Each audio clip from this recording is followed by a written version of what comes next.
Lectura del Santo Evangelio según San Mateo. Después de que los magos partieron de Belén, el ángel del Señor se le apareció en sueños a José y le dijo: levántate, toma al niño y a su madre y huye a Egipto. Quédate allá hasta que yo te avise, porque Herodes va a buscar al niño para matarlo. José se levantó y esa misma noche tomó al niño y a su madre y partió para Egipto, donde permaneció hasta la muerte de Herodes. Así se cumplió lo que dijo el Señor por medio del profeta: de Egipto llamé a mi hijo. Después de muerto Herodes, el ángel del Señor se le apareció en sueños a José y le dijo: levántate, toma al niño y a su madre y regresa a la tierra de Israel, porque ya murieron los que intentaban quitarle la vida al niño. Se levantó José, tomó al niño y a su madre y regresó a tierra de Israel. Pero habiendo oído decir que Arquelao reinaba en Judea en lugar de su padre Herodes, tuvo miedo de ir allá y, advertido en sueños, se retiró a Galilea y se fue a vivir en una población llamada Nazaret. Así se cumplió lo que había dicho los profetas: se le llamará Nazareno. Palabra del Señor.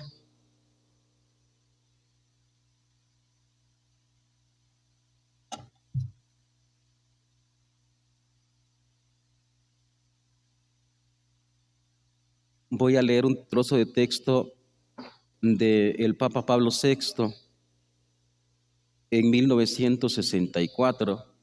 Dice: Nazaret es la escuela donde empieza a entenderse la vida de Jesús.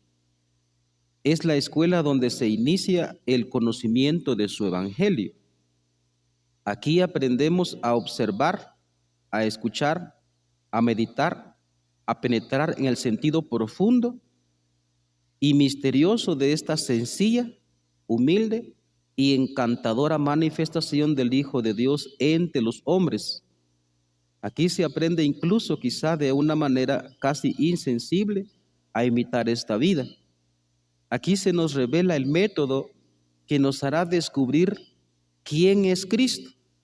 Aquí comprendemos la importancia que tiene el ambiente que rodeó su vida durante su estancia entre nosotros y lo necesario que es el conocimiento de los lugares, los tiempos, las costumbres, el lenguaje, las prácticas religiosas, en una palabra, de todo aquello de lo que Jesús se sirvió para revelarse al mundo.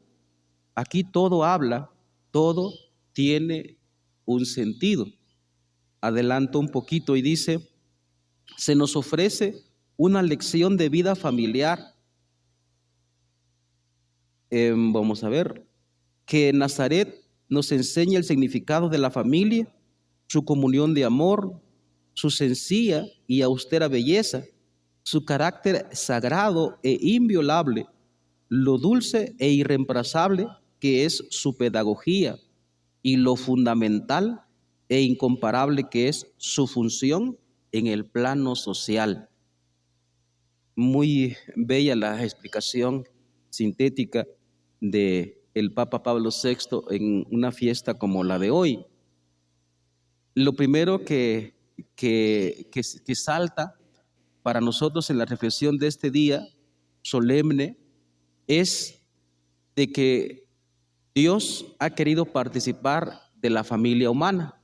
Siendo divino, se quiso hacer, como dice el profeta Daniel, y aparece muchas veces en los textos de la Sagrada Escritura, especialmente en el Evangelio, se ha querido hacer hijo del hombre.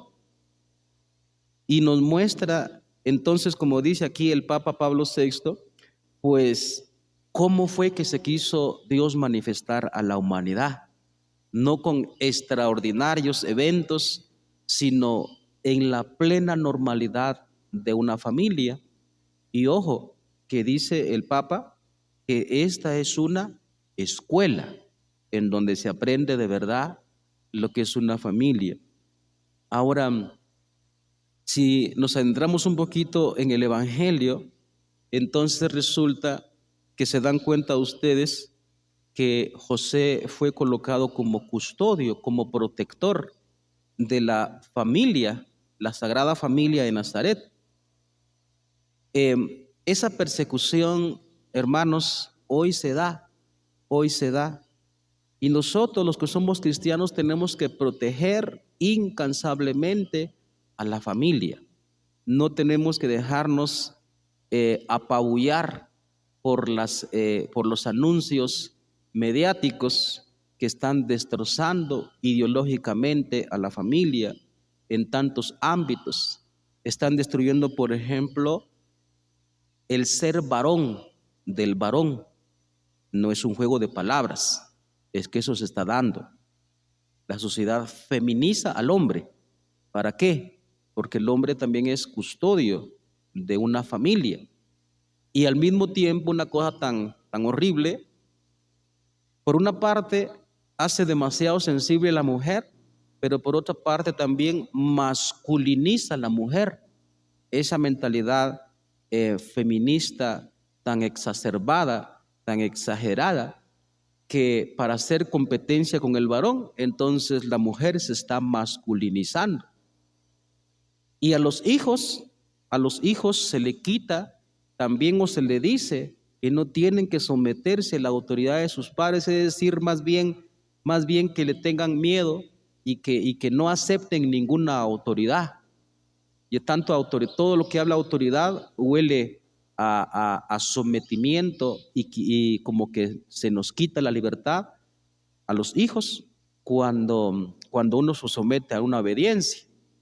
Primero a los papás, a los maestros, a todo aquel que ejerce una autoridad, a las autoridades civiles, etc. Así se dice. Y entonces, ¿por qué? ¿Cuál es el propósito de eso? Por eso se dan cuenta ustedes, y yo por eso suelo sugerir que los papás no les estén poniendo pantallas a los hijos, sea de televisión y hoy más difundidamente por todas partes, de celulares. Por eso es que de ahí viene que los hijos hoy son tan rebeldes a los papás, porque les están diciendo eso, que no tiene que aceptar ninguna autoridad porque es como que se le quitara su libertad. Es falso, eso es falso. ¿Por qué? ¿Cuál es el propósito? El propósito es bien sencillo. Si uno observa, por ejemplo, la vida salvaje, la vida de la fauna, uno se da cuenta que la cría que se queda solita por allá botada en algún lugar, cuando una cría se aparta de la manada, entonces viene la fiera y lo devora. Y la fiera por sí misma trata de apartar a las crías o a los miembros de una manada, por decirlo de esa manera. Trata de apartarlo, ¿para qué? Para devorarlo. Eso es exactamente lo que está pasando en el tiempo actual. Bueno, lo que quiero decir con todo esto es que la familia de hoy también es atacada. Por supuesto que aquí aparece el nombre de Herodes, pero sabemos nosotros que bajo todo esto está Satanás. Para concluir, pues yo quisiera exhortar, pues especialmente a la juventud, porque como digo, todos estos aspectos se atacan al varón, atacan a la mujer, atacan a los hijos, están destrozando la familia de manera ideológica. Por eso yo quisiera pedirles a la juventud que no tengan miedo de formar familias, porque la gente hoy tiene miedo. El varón tiene miedo de tomar a una mujer por esposa literal. No está bien llevarse a su mujer solo así. También la mujer tiene que atreverse a tomar un esposo, un hombre como esposo. No tiene que despreciar al varón. No somos ángeles los varones, sí. Pero como diría el padre Santiago Martín en la predicación de hoy, si no se paga el precio de una familia, porque ahí viene el miedo, si no se paga el precio de una familia, se pagará otro precio más caro. Si no se paga el precio de tener una esposa, si no se paga el precio de tener un esposo, si no se paga el precio de tener unos hijos, entonces el precio que se paga después es brutal, es exagerado. El precio de la soledad, el precio de la tristeza, el precio de la frustración, el precio al fin y al cabo, pues casi que de la muerte. Entonces, todo tiene un costo, por supuesto, y hay que arriesgarse a hacer las cosas. No hay que tener miedo pues a formar familias, a fundar familias. Porque como se dice bellamente, yo siempre saco el texto de Tobías capítulo número 8, en donde Tobías dice, cuando toma a Sara por esposa, dice: Señor, tú sabes que si tomo a esta hija de Israel, no es para satisfacer mis pasiones, sino para fundar un hogar. Lo que necesitamos los seres humanos es un hogar. No tengamos miedo a fundar hogares de verdad. No tenemos que tragarnos los modelos sociales que nos están presentando que son familia, ¿verdad? No voy a sacar toda la gama de cosas que están sacando, pero sí se está afectando mucho la familia. Las familias, pues aparentemente son familias, pero uno se da cuenta que hoy, pues la mujer por allá, el hombre por allá, los hijos por allá, cada quien metido en su cuarto, en su celular, en su televisión, en su internet, y entonces está siendo muy afectada la familia. Tenemos que atrevernos a apagar la televisión, a apagar el celular un poco, cenar juntos una noche o almorzar juntos pues un mediodía o desayunar juntos una mañana. Eso es delicioso y eso pues sana mucho. Hay que atreverse a hablar, porque los medios de comunicación pues en el fondo es porque tenemos miedo de hablar las cosas. Entonces, bueno, pues como dijimos, o más bien como le decía aquí el Papa, es una escuela. Aquí podemos aprender nosotros cómo se hace familia, principalmente porque el mismo Dios ha querido tener una familia y no hay que tener miedo. Sí, se sufre mucho en una familia, se sufre bastante, pero si como hemos dicho, copiado de unas palabras de otro sacerdote, si no se paga el precio de una familia, se pagará otro precio todavía mucho más caro. Eso, analicen la realidad, uno se da cuenta, el precio se paga. Yo no por ser sacerdote, sino por ser ser humano normal, crecí en una familia, crecí en un ambiente de amigos, de amistad, crecí en un pueblo, pues tengo mis amigos, mis compañeros con que crecimos, ya sea de escuela, de grupo juvenil o de trabajo. Uno se da cuenta que aquellos que no quisieron pagar el precio de tener una esposa o un esposo están sufriendo hoy exageradamente, pagando todos los precios que ya dijimos. ¿Por qué?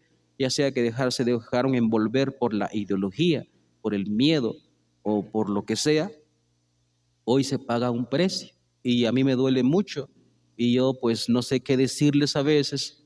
¿Por qué? Porque es que ya no hay vuelta de hoja. El tiempo pasó y ahora están pagando un precio demasiado elevado por no atreverse a hacer la vocación o realizar la vocación que Dios dio a la mayoría de seres humanos, que es fundar una familia. En el caso del sacerdote tiene su propia familia parroquial.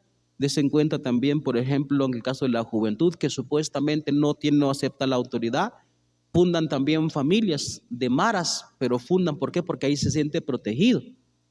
Y así sucesivamente podemos sacar muchas cosas, pero aprendamos, como dice aquel Papa, en el ejemplo del sencillo hogar de Nazaret. Ahí aprendemos a hacer cómo tiene que ser una familia.